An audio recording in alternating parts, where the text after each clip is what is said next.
अभिराज 20वीं मंजिल पर स्थित कॉर्पोरेट ऑफिस एस्टेक सॉल्यूशंस में काम करते थे, जो शहर के सबसे व्यस्त कॉर्पोरेट ऑफिस कॉम्प्लेक्स में देखने लायक है। वह पूरी तरह से अलग थे, शांत, धैर्यवान और आत्मविश्वासी। वह सहकर्मियों के एक समूह से घिरा हुआ था, जिनमें से कुछ उसके मित्र थे तो कुछ प्रतिद्वंद्वी। लेकिन अभिराज कभी किसी बहस में नहीं पड़ा, कभी किसी की बातों पर गुस्सा नहीं दिखाया, बल्कि अपने तरीके से अपने लक्ष्य की ओर आगे बढ़ता रहा। कार्यालय में उनकी करीबी दोस्त सुमन और अर्पिता थी। दोनों जानते थे कि अभिराज आसानी से गुस्सा नहीं होता, लेकिन ऑफिस का रोहन, जो हमेशा अभिराज को नीचा दिखाने की कोशिश करता था, कभी कभी उसे भड़काने की कोशिश करता था। एक दिन रोहन कैंटीन में बैठा हुआ ऊंची आवाज में बोला, देखो, अभिराज वास्तव में कायर है। वह किसी से बात नहीं करता, वह बहस नहीं करता। सुमन ने चाय का कप लेते हुए कहा, भैया, गुस्सा न होना कमजोरी नहीं है, वे हमसे कहीं ज्यादा होशियार हैं। अभिराज बस मंद मंद मुस्कुराया और कोई जवाब नहीं दिया, क्योंकि वह जानता था कि इसका सबसे बड़ा जवाब कुछ लोगों की राय को नजरअंदाज करना है। कार्यालय में किसी भी अन्य व्यक्ति की अपेक्षा अर्पिता अभिराज की अधिक करीबी मित्र थी। कभी कभी वह क्रोधित हो जाता था, तुम किसी से बहस क्यों नहीं करते? क्या तुम हमेशा चुप ही रहोगे? अभिराज ने बस इतना कहा, उसे जो कहना है कहने दो, मैं अपना रास्ता खुद तय करूंगा। एक दिन कार्यालय में टीम प्रेजेंटेशन था, जिसमें अभिराज और रोहन की टीम एक प्रतियोगिता में भाग लेने वाली थी। रोहन मीटिंग से पहले बार बार उकसा रहा था, आप कुछ नहीं कह सकते क्योंकि आप हमेशा चुप रहते हैं। अभिराज बस मुस्कुराया। प्रोजेक्शन प्रतियोगिता शुरू हुई। सबसे पहले रोहन अपनी टीम की ओर से मंच पर खड़ा हुआ और प्रोजेक्शन का विश्लेषण करने लगा। अंत में अभिराज की बारी आए और उन्होंने सटीक तरीके से प्रक्षेपण का विस्तृत विश्लेषण दिया। टीम प्रोजेक्शन मीटिंग के दिन रोहन मीटिंग से पहले बार बार उकसा रहा था, अभिराज, तुम कुछ नहीं बोल सकते क्योंकि तुम हमेशा चुप रहते हो। लेकिन प्रेजेंटेशन के दिन उनका विश्लेषण इतना सटीक था कि खुद बॉस ने उनकी तारीफ की। रोहन पूरी तरह से स्तब्ध रह गया। एक दिन कार्यालय के वार्षिक सर्वश्रेष्ठ कर्मचारी के नाम की घोषणा की गई।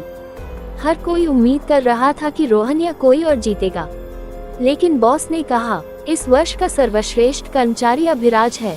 हर कोई हैरान था, लेकिन अभिराज शांति से मुस्कुराया और अपनी भावनाएं किसी को नहीं बताईं। अर्पिता उसके सामने आई और बोली, तुम थोड़ी खुशी तो जाहिर कर सकती थी, तुम हमेशा इतनी चुप क्यों रहती हो?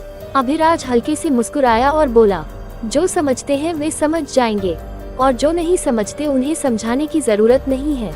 कुछ ऑफिस सहकर्मियों को लगा कि अभिराज घमंडी है। वह किसी से बात नहीं करता, बस अपने तरीके से काम करता है। एक दिन सुमन को गुस्सा आ गया और उसने कहा, क्या अब तुम हमें दोस्त नहीं समझते? तुम हमेशा अकेले क्यों रहते हो? अभिराज ने सुमन को एक कॉफी का कप दिया। लो, कॉफी गर्म है तो पी लो।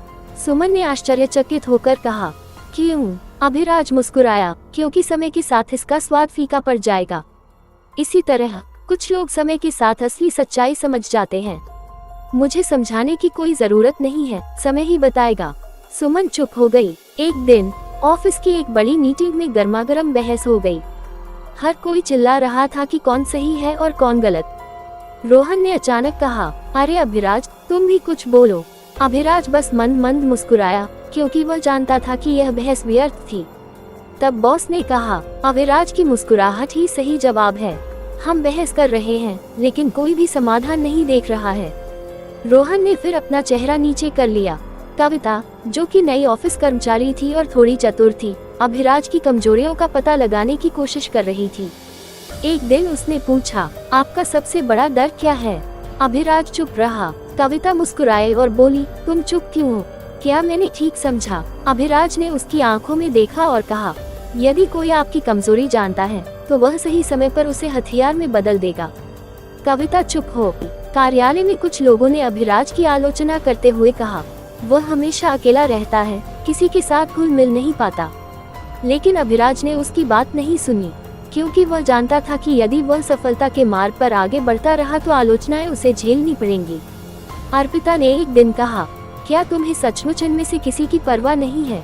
अभिराज मुस्कुराया और बोला, जिन लोगों के बारे में वे बात करते हैं, वे उनके जीवन में सबसे महत्वपूर्ण लोग हैं। इसलिए अगर वे मेरे बारे में बात करेंगे तो उन्हें पता चल जाएगा कि मैं उनके लिए महत्वपूर्ण हूँ। अर्पिता हंसी, तुम सचमुच अलग हो। समय के विरुद्ध दौड़, अंतिम सफलता। एक दिन कंपनी में बड़ी समस्या खड़ी हो गई। किसी को समझ नहीं आ रहा था कि क्या करें, लेकिन अभिराज धीरे धीरे चुपचाप अपने समाधान के साथ आगे बढ़ता गया। समय के साथ वह अपना काम करता रहा और एक दिन बॉस ने आकर घोषणा की, समस्या हल हो गई है। और यह उपलब्धि अभिराज की है। उस क्षण सभी को यह एहसास हुआ कि सबसे बड़ी शक्ति मौन में निहित है। अभिराज हमें सिखाते हैं, हर बात बताना जरूरी नहीं है, समय ही सच्चाई बयां कर देता है। वह कभी अहंकारी नहीं हुआ, कभी किसी से बहस नहीं की, बस चुपचाप अपना काम करता रहा। और अंत में उनकी सफलता ने साबित कर दिया, मौन सबसे बड़ी शक्ति है। अगर आपको वीडियो पसंद आए तो कृपया शेयर करें और सब्सक्राइब करें। अगला नया वीडियो पाने के लिए नोटिफिकेशन बेल आइकन दबाएं। अपने विचार कमेंट में साझा करें। जुड़े रहें, अपना ख्याल रखें। धन्यवाद।